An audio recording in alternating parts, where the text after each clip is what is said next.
Kendo is now enjoyed by many enthusiasts all over the world, as well as in Japan.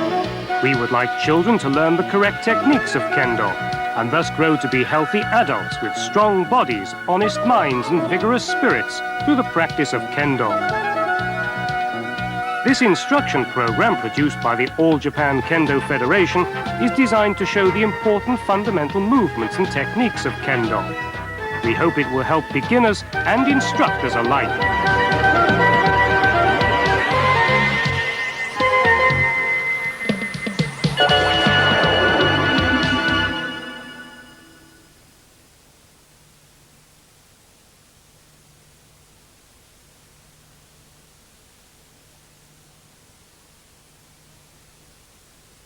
The apparel of Kendo consists of the keikogi, the jacket, and the hakama, the skirt-like trousers.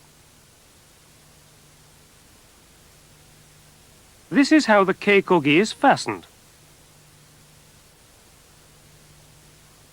Overlap the keikogi around the chest tidily and tie the strings securely so that they will not come untied while practicing. When putting on the hakama, step into the left side first. When taking it off, step out of it from the right side first. Place the front part of the hakama around your abdomen. Pass the strings 1.5 times around your waist and then tie them behind your back.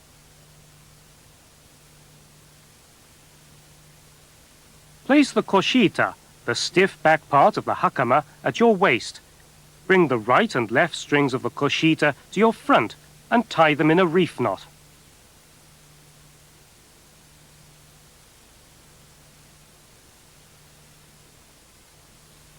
Tuck the ends of the tied koshita strings under the front side strings on both sides.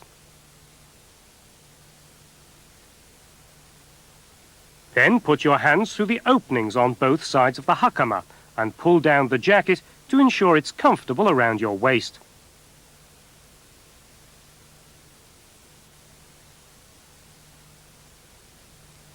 The hakama should come down to your ankles.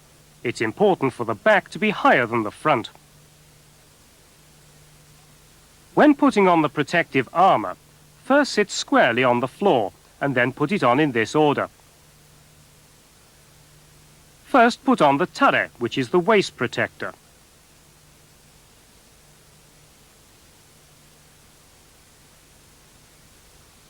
Tie the strings in a secure hanamusubi, a bow, under the large center flap. This is called the odare.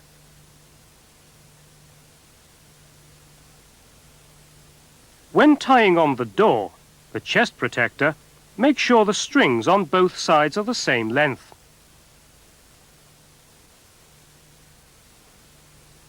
This is how you tie the door strings.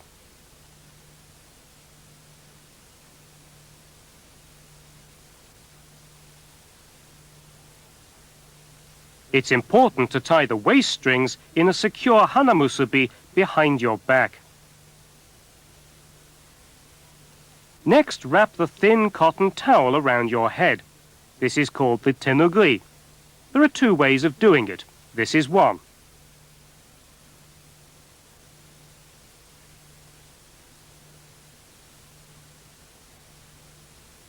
This is the other way.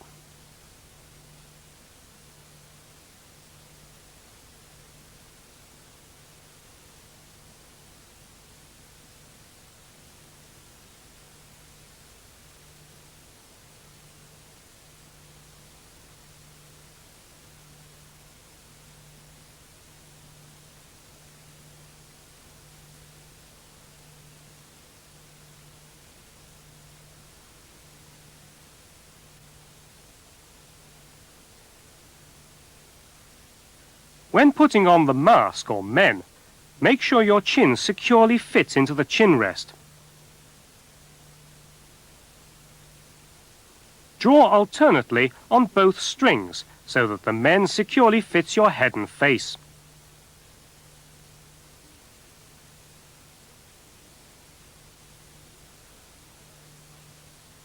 When you tie the knot, make sure both sides are equal and don't hang down more than 40 centimeters.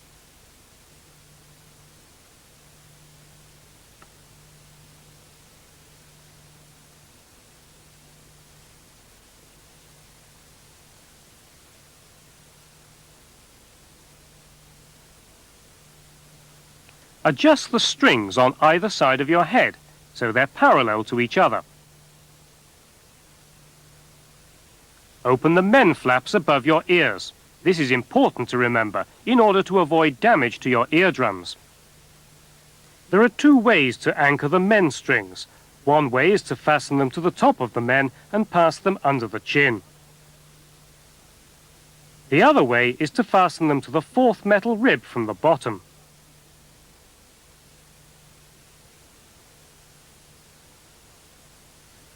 When putting on the hand protectors or kote, put on the left one first. When taking off the kote, take off the right one first.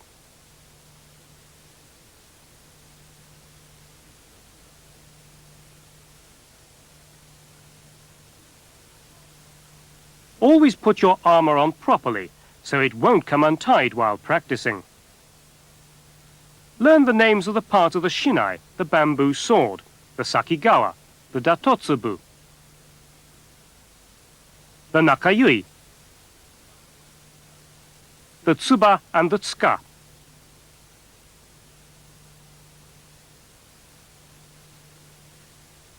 Never use a defective shinai, and always inspect it before use. Here the tsuba, the guard, is in the wrong place. Here the line of the tsuru is twisted and the nakayui has been turned sideways.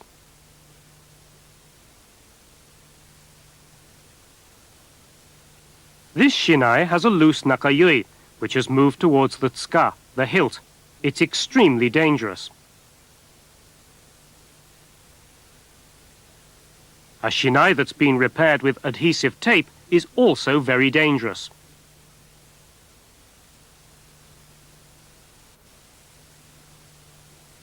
This shinai has a broken sakigawa, the protective leather cap for the tip. A shinai that is broken or that has fine splits is also particularly dangerous.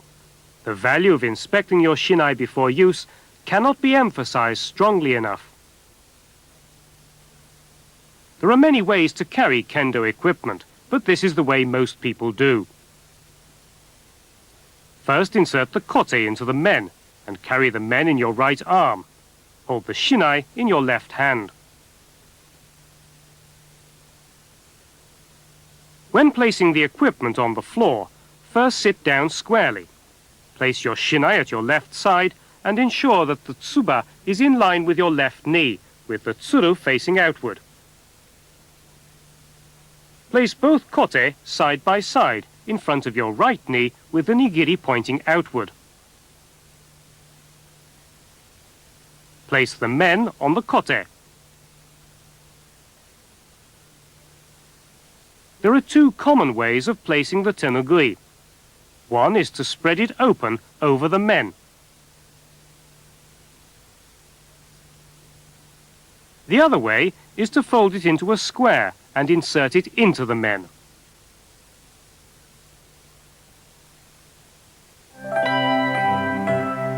Kendo begins and ends with re, good manners. Great importance is thus placed on proper etiquette. It's extremely important to develop the art of kendo by exercising appropriate manners and proper posture to express appreciation to your partner.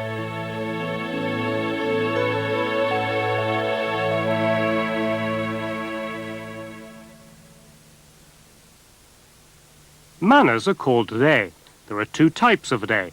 These are ritsu-re, re in the standing position, and zare, re in the seated position.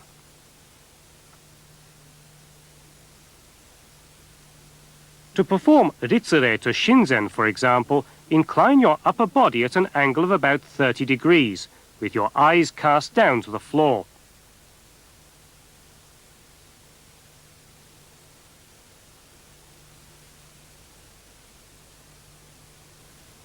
When exchanging ritsu-re with your opponent, incline your upper body at an angle of about 15 degrees.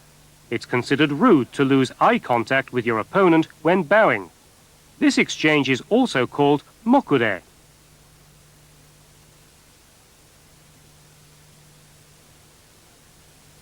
Re that is performed in a seated position is called zare. Hold your back straight and place your hands on your thighs. Open your knees to a distance of about 1 or 2 closed fists. When sitting on the floor, either overlap the big toes of your 2 feet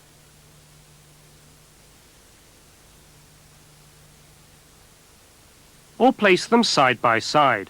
Place your buttocks on your heels. When standing up, start with your right leg. This is the procedure which is commonly observed.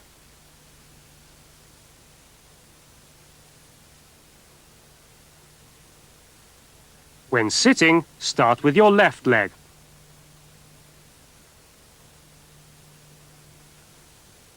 This is zare. When inclining your upper body, don't tilt your neck or raise your waist. Place both of your hands on the floor simultaneously and quietly. Also lift them from the floor simultaneously.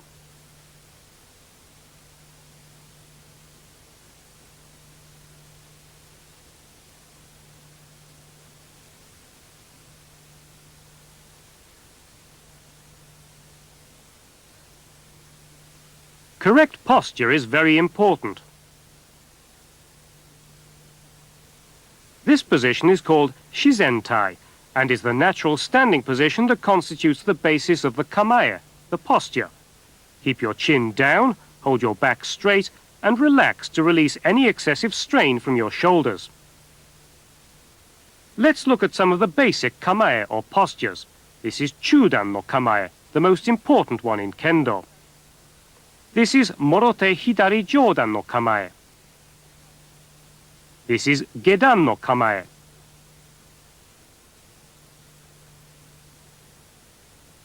This is hasso no kamae.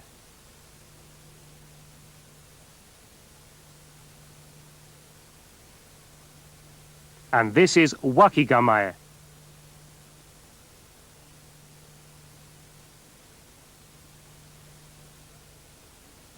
Let's first study chudan no kamae, which constitutes the basis of all other postures. Place the little finger of your left hand at the tip of the hilt. Apply firm pressure with the bottom 3 fingers and light pressure with the index finger and thumb. Position your right hand immediately behind the tsuba, the guard. The length of the tsuka should be the same length as your forearm. Hold the tsuka in a way in which the spaces between the thumbs and first fingers of both hands are in line with the extended line of the tsuru.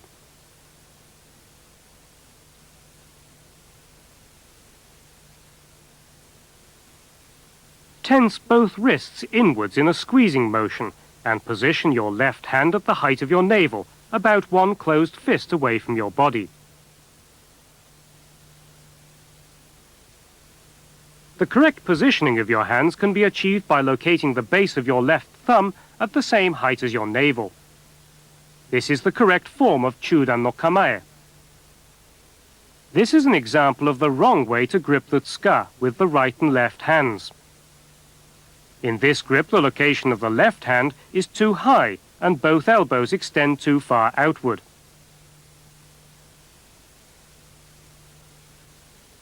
This is another bad grip.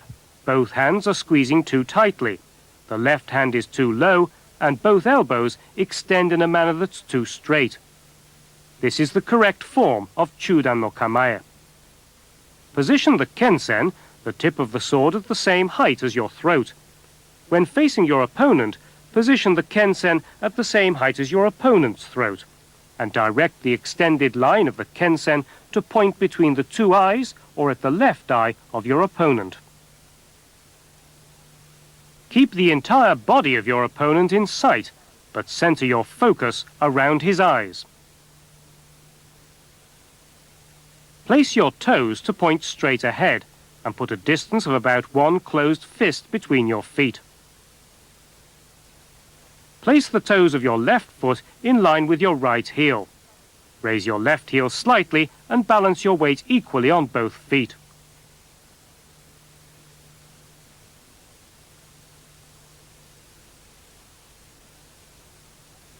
This is an example of a bad position in that the heels of both feet remain on the floor. In this position, the toes of the left foot are pointing outward and are not in parallel with the right toes. In this position, the tiptoed stance is excessive.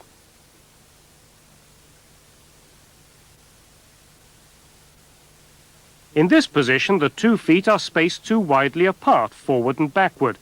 Furthermore, the left heel is raised too high. Smooth and natural movements cannot be developed from these incorrect foot positions. Raise your left heel slightly and balance your weight equally on both feet. Let's study the entire series of movements from the assumption of kamae through the return of the shinai back to its original position. This is called sageto. The shinai is carried with the tsuru facing downward. Exchange ritsure with your opponent. This is taito. Raise your left hand to waist level with your thumb on the tsuba. Keep the kensen at 45 degrees. Take 3 steps forward from your right foot. Raise the shinai in an arc over your head and adopt the sonkyo position, the crouching position.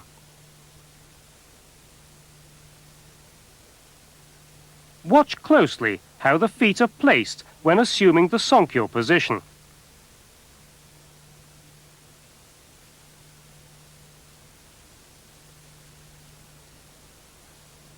Bend your knees outward at an angle of about 90 degrees. It's essential that you hold your upper body straight when assuming the sonkyo position.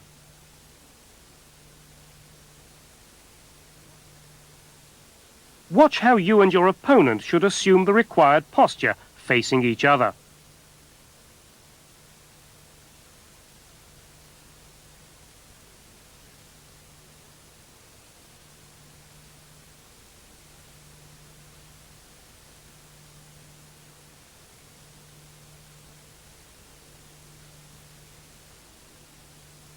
This is the way you should replace your shinai.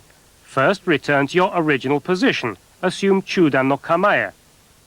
Then back to the sonkyo position and return the shinai to the taito position. Now stand up and return to the ritsure location. Start with your left foot. Finally lower the shinai to the sageto position and exchange ritsure. The distance between you and your opponent, as well as good timing for effective offensive and defensive actions, are called mai.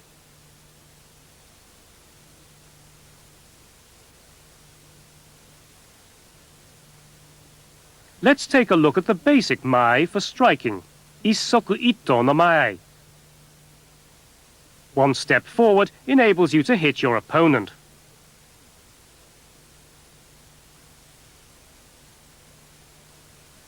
Equally, 1 step back is all you have to take for evasive action.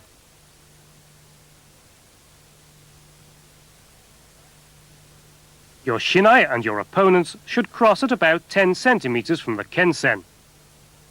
A closer stance is called chikai mai or chikama. This is a larger interval called toi mai or toma. Footwork plays an important role in striking your opponent and parrying his offense while maintaining a proper mai.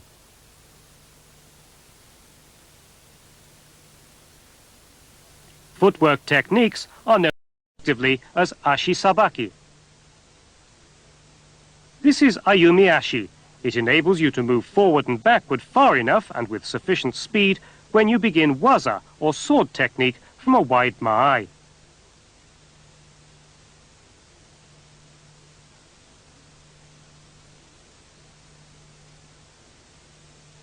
Okuriashi enables you to move freely in various directions. It's used most often to begin a waza from Issoku ito no mai. This footwork is called hirakiashi. It's used to strike your partner or parry his offense while moving to the right or left.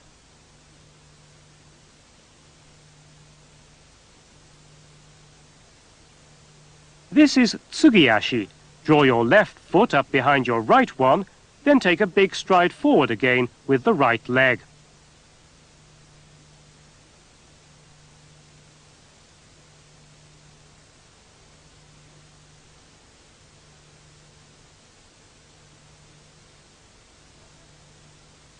Whatever footwork is used, it's important to keep a straight back and move from the waist, sliding your feet over the floor so you always maintain the correct kamae. Joge suburi is the name given to an important exercise, swinging the shinai in a series of downward movements over the head. All suburi exercises are indispensable for the practice of Kendo.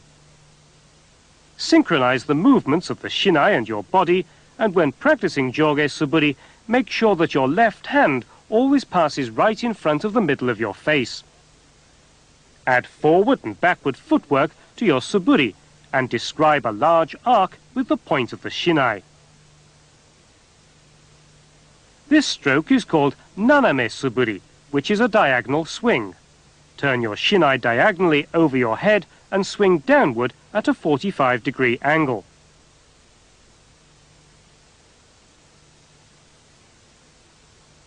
Add footwork to your naname suburi. Kukan datotsu is the name given to striking into empty space. Imagine your opponent in the space before you and practice datotsu, striking, at his men, kote and do, as well as tsuki, which is a thrust to the throat. This stroke is called shomen-uchi, which is frontal striking. It's essential to imagine that your opponent's body is the same size as your own. This stroke is called migi kote-uchi, striking at the right wrist. Hold your shinai aloft in a large arc so you can see your opponent's right kote between your arms.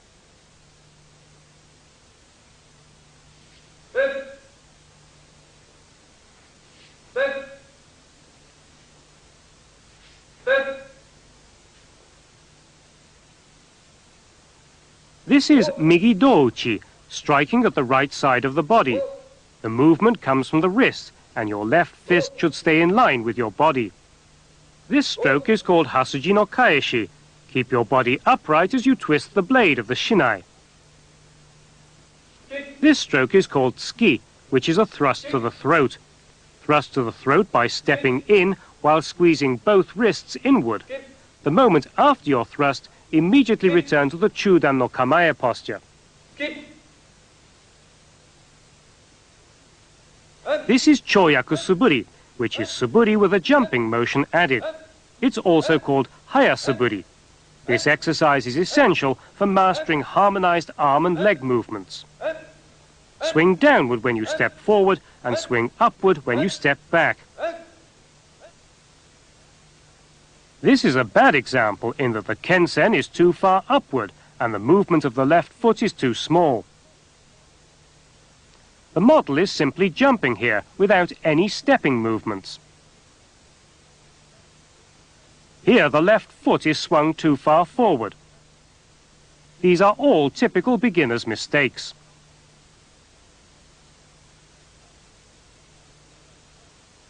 When you untie the kendo armor, always sit squarely on the floor and then take off the equipment.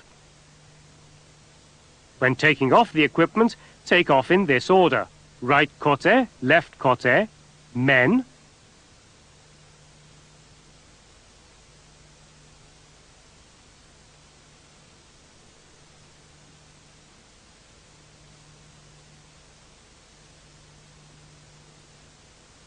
tenugui,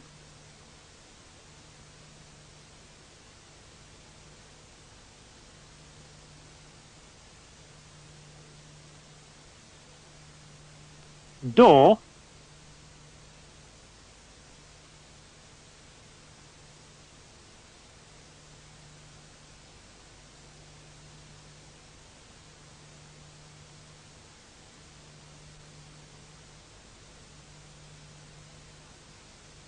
and finally the tare.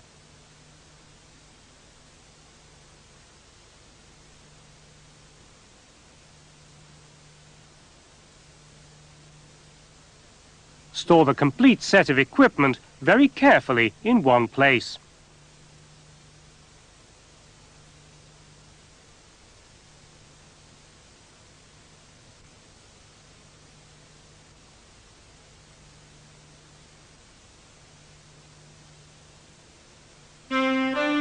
This introductory program has shown you the various fundamentals you must correctly understand and learn before you actually initiate the practice of Kendo techniques.